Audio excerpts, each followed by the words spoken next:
tiba-tiba dia ternampak seorang nenek tua.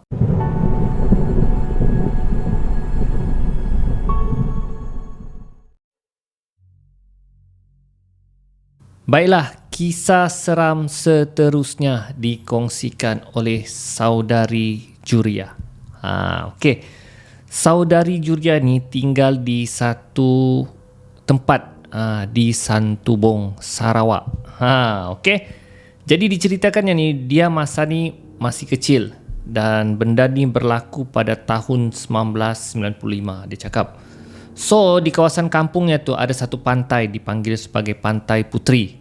Puteri. Jadi mungkin orang Sarawak tahulah pantai ni. Okey. Dan ketika tu dia cakap masa zaman tu Pantai Puteri tu masih bersih daripada kotor-kotoran. Tidak tahulah sekarang kan. Jadi setiap petang dia cakap mereka selalu bermainlah di pantai tu dan selalu ramai orang kunjung. Okey, dan di situ juga ada kawasan hutan. Okey. Jadi asal balik sekolah dia akan bermain-main dengan kawan-kawan dan adik-beradiknya lah. Dan mereka bermain pun tidaklah sejauh masuk dalam hutan ataupun ke pantai begitulah. Mereka main di sekitar situ saja. Jadi habis pulang sekolah dorang akan pulang. Dijadikan cerita satu hari mereka dengan kawan dan adik-beradiknya. Mereka tiga orang lah ya, si Juria ni dengan adiknya dan kawan dia. Mereka buat satu permainan iaitu mencari harta karun di tepi pantai. Jadi siapa dapat harta karun yang paling mahal, dia menang. Jadi harta karun yang diceritakan ni seperti macam kerang, duit, macam apa-apalah barang-barang yang terbiar di tepi pantai tu. So mereka akan carilah. Jadi mereka pun carilah masa tu tengah hari. Okey, tengah hari. Jadi mereka tidak peduli. Ya kanak-kanak biasalah. Jadi diorang carilah di tepi pantai tu. Jadi mereka jalan hinggalah ke hujung pantai. Jadi mereka belum pernah lagi sampai ke hujung pantai itu, tapi itu kali pertama lah mereka bertiga sampai. Dan di hujung pantai itu ada satu batu dipanggil batu buaya. Batu tu berbentuk buaya lah. Dan menurut cerita orang tua, okey, mereka kata batu buaya tu pernah makan seorang pahlawan di situlah. Dan banyak cerita-cerita yang orang katakan batu buaya tu berpuaka berpenunggu. Tapi mereka tidak pedulilah. Tujuan mereka hanya bermain untuk mencari barang-barang ataupun permainan harta karun. Dan dijadikan cerita di tepi berdekatan dengan batu buaya tu ada satu pondok. Ya, pondok macam pondok usang lah. Jadi adik dan kawannya ni mau pergi ke batu pondok tu lah. Dia cakap, jom kita pergi pondok tu. Mungkin ada barang di sana kan. Jadi mereka bertiga-tiga pergi sana lah. Jadi yang last kali si Juria ni lah. Jadi belum sempat dia kejar dia punya adik dan kawan tu, tiba-tiba dia terdengar suara memanggil di tepi batu buaya tu. Shh, begitu. Jadi si Juria ni terkejut. Dia perhati. Siapa panggil aku? Kemudian dia dengar lagi. Shh. Dia cuba perhati di kawasan batu buaya. Tiba-tiba dia ternampak seorang nenek tua. Nenek tua tu berbaju kurung lusuh, berkain batik dan rambut dia beruban. Dia kata masa tu dia tidak rasa seram lah nampak nenek tu. Tapi kalau dia fikir balik masa dewasa ni, dia kata memang seram lah nenek tu. Jadi nenek tu panggil dia. Cu, sini cu, dia cakap. Dan di tangan nenek tu ada beldi. Okey, dan di tangannya ada tongkat. Cu, sini cu, dia cakap. Jadi si Juria ni macam masih budak lagi. Dia pergilah tempat nenek tu. Nek, kenapa nek? Dia cakap. Jadi nenek tu keluarkan sesuatu lah dari baldi tu. Dan dia keluarkan satu cengkerang tiram yang cantik, macam berwarna-warni. Dan nenek tu buka, dalam cengkerang tu ada mutiara yang sangat cantik dan memukau. Dan si Juria dia cakap, wah cantiknya. Kalau aku ambil ni, akulah menang. Dia cakap kan dalam pencarian harta karun ni. Jadi nenek tu tanya, cucu suka kah? Cucu mau? Mau nek. Kalau cucu nak, ikut nenek lah. Dia cakap, jom. Jadi dia macam masih blur. Dia cakap, aku mau ikut kan tak ni? Jadi macam mana adik dan kawanku, dia cakap kan. Jadi dia di antara macam dilema, mau pergi atau tak. Jadi nenek tu panggil dia lagi, cu, marilah jom. Jadi ketika dia mau ikut, tiba-tiba dia terdengar suara memanggil namanya, Juria. Jadi dia menoleh, tapi dia tidak nampak siapa-siapa memanggil. Kemudian dia mau ikut lagi nenek tu. Kali kedua lagi dia dengar namanya dipanggil, Juria. Jadi dia terkejut. Nenek tu cakap, sini, ikut cepat nenek, cepat. Dan kali ketiga dia dengar, tiba-tiba dia dengar suara azan, Allahu Akbar Allah. Dan tiba-tiba dia tersedar dan suasana menjadi suasana macam maghrib gitu. Dia terkejut, kenapa petang sudah ni? Ya. Dan bila dia menoleh belakang, guys, sudah ramai orang kampung berada di kawasan itu. Ya, dan heran dia, kenapa orang kampung ni macam memerhati dia kan? Kemudian ada orang cakap, tu budak tu. Kemudian orang datanglah pergi tempat si Juria tu. Dia cakap, dia masih blur apa yang berlaku. Kemana kau pergi ni? Puas kami cari kau. Kemudian dia nampak adiknya dan kawannya itulah menangis-nangis. Nampak si Juria muncul dan si Juria ni masih blur lagi. Dia cakap, mana nenek tadi? Nenek, semua orang tanya, nenek apa? Kemudian orang kampung cakap, sudah, dia ni mungkin disembunyi oleh nenek tu. Dan dia rasa situasi yang bersama nenek itu hanya macam sekejap saja. Rupa-rupanya dia sudah berada hilang dalam satu tempo masa yang lama. Nasib baiklah dijumpa sebelum waktu malam. Dan orang kampung, mak dia peluk terus sambil menangis-nangis. Tapi dia masih blur, macam dia tidak tahu apa yang berlaku. Dan orang kampung dan keluarganya bawa terus pulang ke rumah dan mandikan dia. Dia masih blur dan apa yang berlaku. Dan bila maknya cuba suruh ceritakan, kemudian dia ceritalah apa yang berlaku. Dan itu satu pengalaman yang sangat menyeramkan untuk si Juria dan dia tidak boleh lupa dengan apa yang berlaku. Kemungkinan dia disembunyi oleh Bunyan. Baiklah, kisah seram seterusnya dikongsikan oleh saudara Sufi. Okey, Sufi ni dia kerjanya, dia selalu terima kontrak pembersihan. Potong rumput, tebang pokok. Kalau macam majlis perbendaharaan akan bagi kontrak untuk selesaikan tugasan, dia akan buatlah. Jadi dia telah dapat satu kontrak daripada majlis perbendaharaan untuk menebang satu pokok, pokok gaharu. Dan pokok gaharu ni memang sangat mahal lah ya. Tapi kalau sudah tua tidak laku lah. Cuma kayunya tu sering digunakan untuk dibuat setanggi Cina, begitulah kan, yang orang Cina. Ya, untuk yang kayu setanggi itu kan, ya. Jadi diarahkan dia untuk tebang dan memang menghalang lah dan sangat berbahaya dan pokok itu pun sudah tua. Jadi diarahkan pekerja-pekerjanya untuk rancang lah macam mana untuk potong gini. Jadi dia sementara pekerja potong, dia macam rehat sebentar lah.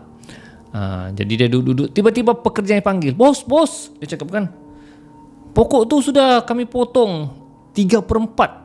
Tapi pokok tu tak tumbang-tumbang, dia cakap kan. Kemudian dia pergi tengok lah. Ya, dia tengok batang pokok tu sudah memang sudah mau tumbang, tapi tak boleh tumbang-tumbang. Diorang cuba tolak memang, diorang tarik tidak boleh juga. Jadi si Sufi ni, dia ni ada kelebihan sedikit lah. Dia boleh nampak makhluk-makhluk halus, ya, makhluk yang orang dapat. Dan ketika mereka cuba tolak pokok tu tidak tumbang-tumbang, tiba-tiba si Sufi ni ternampak ada satu makhluk yang lain dari yang lain. Dia bukan macam manusia. Dia cakap, ini mungkin inilah penunggu pokok ni. Dia hanya berdiam berdiri, baju sangat comot dan mukanya macam pucat menyeramkan. Kemudian si Sufi ni pergi, dia cakap, kau penunggu pokok ni kah? Semua pekerja yang tengah-tengah menarik ini terkejut bila si Sufi cakap itu. Semua memerhati si Sufi. Kau penunggu pokok ni kah? Dan benda tu hanya mengangguk.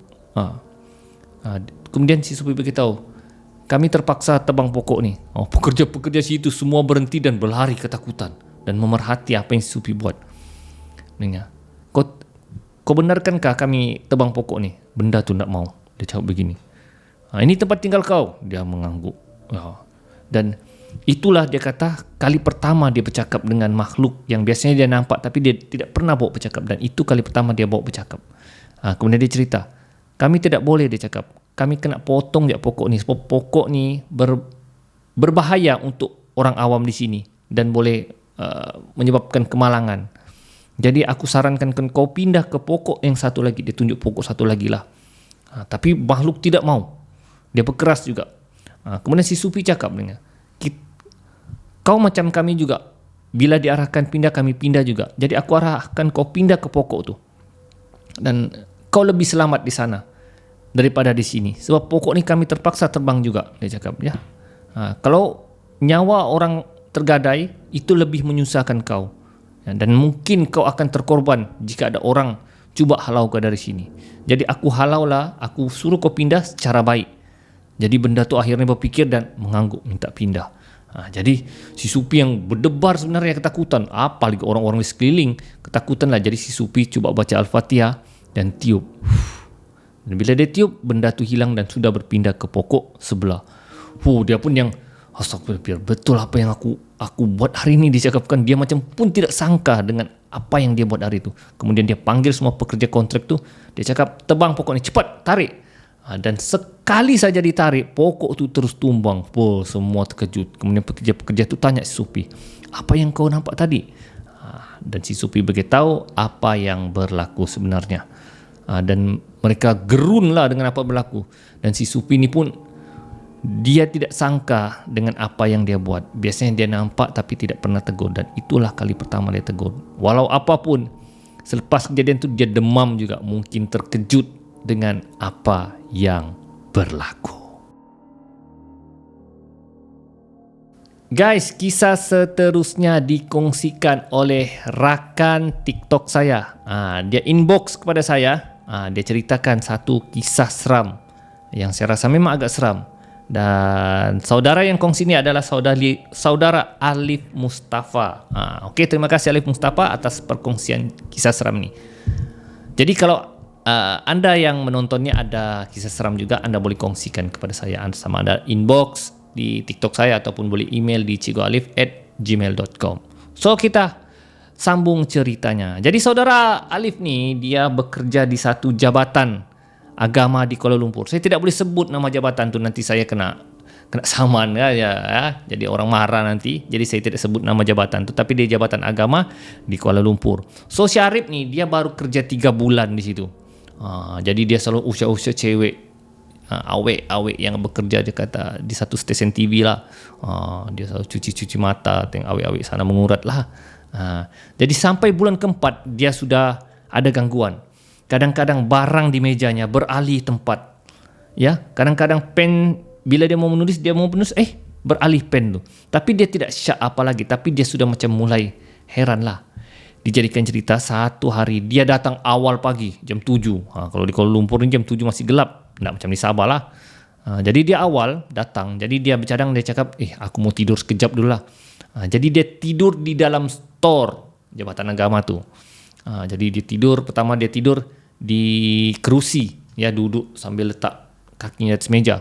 Jadi tidur gitulah kan. Tiba-tiba dia dengar satu bunyi pap gitu kan. Dia terkejut. Dia cakap kan, bunyi apa tu? Kemudian dia dengar suara macam bunyi macam hembusan napas yang tapi dia tidak nampak. Dia cakap, bunyi apa ni? Pedulilah, dia cakap. Kemudian dia ada satu papan di dalam store tu, dia ambil, dia letak di bawah dan tidur. Sambung tidur lagi, dia betul-betul mengantuk. Dia tidur. Dan bila dia tidur lagi, dia masih terdengar lagi bunyi macam kemudian dia, apa bunyi-bunyi dia cakapkan? Dia tidak selesai tidur, dia cuba beralih tempat lagi. Kemudian dia dengar namanya seperti dipanggil.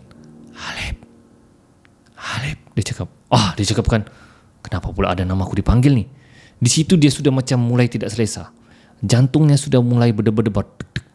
Dia berdebar kan. Dia cakap, tidak akan ada hantu di bilik ni, dia cakapkan. Kemudian dia dah boleh. Pedulilah situ. Kemudian dia cakap, kalau ada nama aku dipanggil lagi ni confirm ni. Dia cakap, memang ada hantu lah di bilik ni. Jadi dia dengar lagi suara napas tu.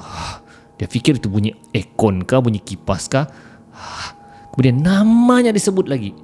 Alepo, terus dia terbangun. Dia cakap, dia cakapkan, bunyi apa ni? Dia cuba perhati di keliling. Dan dia tengok guys, di kakinya ada satu makhluk tengah merangkak dengan rambutnya menggerbang. Muka dia hitam guys. Memang sangat menyeramkan. Dia terkejut. Allahu Akbar, dia cakapkan. Apa benda ni, dia cakapkan. Ya. Dan benda tu merangkak sambil memanggil namanya. Alif. Dia tanpa lagi buang masa lagi, kelang kabut dia berlari keluar dari bilik tu. Sampai tombol pintu dia mau buka, Dan bila dia toleh belakang, benda tu tengah merangkak menuju ke tempat si Alif.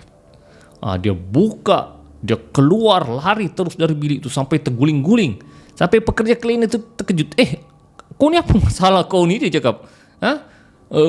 Dia cakap, dia macam lega lah nampak makcik cleaner kan sudah ada. Dia lega. Kemudian dia duduk di kerusi dia berfikir, Astaghfirullahaladzim. Dia cuba baca doa, istighfar banyak-banyak, baca doa kan. Tapi tukang langgang doanya, macam dia macam tak keruan. Dan dia perhati bilik store tu, tidak ada apa-apa sudah. Dan dia cuba relax. Bila sudah terang sikit dan petang tu mau pulang, dia masih terfikir apa benda yang dilihatnya. Kemudian dia jumpa makcik cleaner tu dan dia ceritakan segala-galanya. Dan makcik cleaner tu cakap, dia cakap, kemudian makcik cleaner tu bagi tahu kawannya lah, budak ni sudah diganggu. Dia cakap, apa maksud makcik ni kan? Makcik tu bagi tahu lah. Dia cakap, bilik store yang kau guna tu pernah digunakan sebagai untuk mandikan mayat, dan papan yang tempat kau baring tu adalah papan untuk meletakkan mayat. Jadi memanglah kau diganggu benda tu di situ, dan bukan kau saja, memang banyak sudah pekerja-pekerja yang intern praktikal di jabatan ni diganggu, dan kau juga diganggu seperti apa yang telah diganggu orang. Jadi benda tu memang sudah ada di dalam pejabat tu. Jadi dia tidak boleh lupakan perkara tu dan menjadi satu benda yang trauma bagi dirinya.